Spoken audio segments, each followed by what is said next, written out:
Kannada big ಬಾಸ್ನಲ್ಲಿ ತಮ್ಮದೇ ಆದ ಛಾಪು ಮೂಡಿಸಿ ತನ್ನ ವಿಭಿನ್ನವಾದ ಕನ್ನಡ ಹಾಗೂ ಕನ್ನಡ ಮಾತನಾಡುವ ಶೈಲಿಯಿಂದ ಬಿಗ್ ಬಾಸ್ ವೀಕ್ಷಕರಿಗೆ ಹತ್ತಿರವಾಗಿರುವಂತಹ ಸ್ಪರ್ಧಿ ಅಂದರೆ ಅದು ರಕ್ಷಿತಾ ಶೆಟ್ಟಿ. ಇವರು ಹಲವಾರು ಜನರಿಗೆ ಫೇವರೇಟ್ ಸ್ಪರ್ಧಿ ಕೂಡ ಆಗಿದ್ದಾರೆ. ಈ ಬಾರಿಯ ಬಿಗ್ ಬಾಸ್ ಕನ್ನಡ ಸೀಸನ್ 12ರಲ್ಲಿ ಸ್ಪರ್ಧಿಸುವ ಸ್ಪರ್ಧಿಗಳಲ್ಲಿ ಅತ್ಯಂತ ಹೆಚ್ಚಾಗಿ ಗಮನ ಸೆಳೆದವರಲ್ಲಿ ರಕ್ಷಿತಾ ಶೆಟ್ಟಿಯು ಒಬ್ಬರಾಗಿದ್ದಾರೆ. ರಕ್ಷಿತಾ ಶೆಟ್ಟಿ ಹುಟ್ಟಿದ್ದು ತನ್ನ ಅಮ್ಮನ ಊರಾದ ಕರ್ನಾಟಕದ ಪಡುಬಿದ್ರೆಯಲ್ಲಿ, ಬೆಳೆದಿದ್ದು ಮಹಾರಾಷ್ಟ್ರದಲ್ಲಿ. ಮುಂಬೈನಿಂದ 60 ಕಿಲೋಮೀಟರ್ ದೂರದ ನಾಲಾಸೋಪಾರ ಎಂಬ ಸ್ಥಳದಲ್ಲಿ ರಕ್ಷಿತಾ ಶೆಟ್ಟಿ ಕುಟುಂಬ ವಾಸವಿದೆ ಎನ್ನಲಾಗಿದೆ. ಅಲ್ಲಿ ರಕ್ಷಿತಾ ಅಪ್ಪ ಎಲೆ ಅಡಿಕೆ ವ್ಯಾಪಾರದ ಅಂಗಡಿ ಇಟ್ಟುಕೊಂಡಿದ್ದಾರೆ. ಮಧ್ಯಮ ವರಮಾನದ ಕುಟುಂಬ ಇವರದಾಗಿದ್ದು, ಈ ಕುಟುಂಬದ ಇಬ್ಬರು ಹೆಣ್ಣು ಮಕ್ಕಳಲ್ಲಿ ರಕ್ಷಿತಾ ಶೆಟ್ಟಿ ಮೊದಲನೆಯವರು. ಸೊ ಫ್ರೆಂಡ್ಸ್, ಬನ್ನಿ ಇವತ್ತಿನ ವಿಡಿಯೋದಲ್ಲಿ ನಾವು ರಕ್ಷಿತಾ ಶೆಟ್ಟಿ ಅವರ ಜೀವನದ ಬಗ್ಗೆ ತಿಳಿದುಕೊಳ್ಳೋಣ.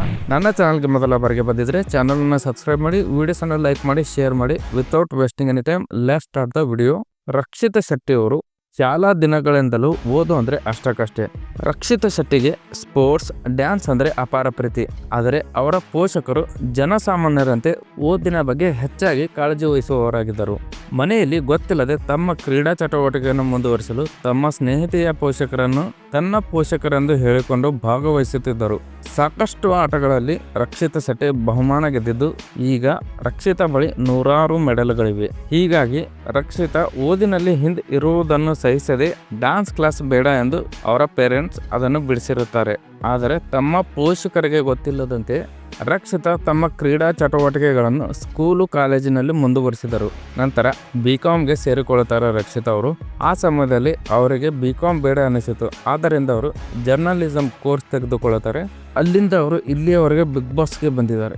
ರಕ್ಷಿತಾ ಶೆಟ್ಟಿ ಅವರ ವಿಭಿನ್ನ ಕನ್ನಡ ಮಾತನಾಡುವ ಶೈಲಿ. ಕನ್ನಡ ಬಿಗ್ ಬಾಸ್ ಶೋನಲ್ಲಿ ತಮ್ಮ ವಿಭಿನ್ನ ಕನ್ನಡ ಹಾಗೂ ಕನ್ನಡ ಮಾತಾಡುವ ಶೈಲಿಯಿಂದ ಕನ್ನಡ ಕಿರುತೆರೆ ಬಿಗ್ ಬಾಸ್ ಪ್ರೇಕ್ಷಕರಿಗೆ ಹೆಚ್ಚು ಹತ್ತಿರವಾಗಿದ್ದಾರೆ. ಬಿಗ್ ಬಾಸ್ ಕನ್ನಡ ಶೋದಲ್ಲಿ ರಕ್ಷಿತಾ ಅವರು ಹಲವರ ಫೇವರೇಟ್ ಕೂಡ ಆಗಿದ್ದಾರೆ. ಈ ಸಂದರ್ಭದಲ್ಲಿ ವಿನ್ನರ್ ಯಾರಾಗಬಹುದು ಎಂಬುದನ್ನು ಈಗಲೇ ಹೇಳೋದು ಕಷ್ಟ ಎನ್ನಬಹುದು. ಆದರೆ ರಕ್ಷಿತಾ ಅವರು ಕೂಡ ವಿನ್ನರ್ ಆಗಬಹುದೆಂದು ಅವರ ಅಭಿಮಾನಿಗಳು ಹೇಳುತ್ತಿದ್ದಾರೆ. ವಿನ್ನರ್ ಸ್ಪರ್ಧಿ ಯಾರೇ ಆದರೂ ಈ ರಕ್ಷಿತಾ ಅವರಿಗೆ ಕಬ್ಬಿಣದ ಕಡಲೆ ಆಗುವುದರಲ್ಲಿ ಯಾವುದೇ ಸಂದೇಹ ಇಲ್ಲ. ಒಟ್ಟಿನಲ್ಲಿ ತನ್ನ ಸಾಧನೆಗೆ ಗುರಿ ಮುಟ್ಟುವುದಕ್ಕೆ ಚಿಕ್ಕಂದಿನಿಂದಲೇ ಧೈರ್ಯ, ಮುನ್ನುಗ್ಗುವ ಛಲ ಹೊಂದಿರುವ ರಕ್ಷಿತಾ ಸದ್ಯ ಬಿಗ್ ಬಾಸ್ ಮನೆಯಲ್ಲೂ ಸಖತ್ ಸೌಂಡ್ ಮಾಡುತ್ತಿದ್ದಾರೆ. ಹಲವರಿಗೆ ದೊಡ್ಡ ಮನೆಯಲ್ಲಿ ಹಲವರ ಸಹಕಾರ ಹಾಗೂ ಕೆಲವರ ವಿರೋಧ ಕೂಡ ಇದೆ. ಬಿಗ್ ಬಾಸ್ ವಿನ್ನರ್ ಆಗಬೇಕೆಂಬ ಗುರಿ ಸಹಜವಾಗಿಯೇ ರಕ್ಷಿತಾಗೂ ಕೂಡ ಇದೆ. ಸದ್ಯಕ್ಕೆ ತಮ್ಮಗಿರುವ ಎಲ್ಲ ಅಡೆತಡೆಗಳನ್ನು ದಾಟಿ ರಕ್ಷಿತಾ ಬಿಗ್ ಬಾಸ್ ವಿನ್ನರ್ ಆಗಬಹುದೇ? ಇದರ ಉತ್ತರವನ್ನು ತಾವು ಕಮೆಂಟ್ ಬಾಕ್ಸ್ನಲ್ಲಿ ತಿಳಿಸಿ ಹಾಗೂ ಚಾನಲನ್ನು ಸಬ್ಸ್ಕ್ರೈಬ್ ಮಾಡಿ, ವಿಡಿಯೋಸನ್ನು ಲೈಕ್ ಮಾಡಿ, ಶೇರ್ ಮಾಡಿ. ಧನ್ಯವಾದಗಳು.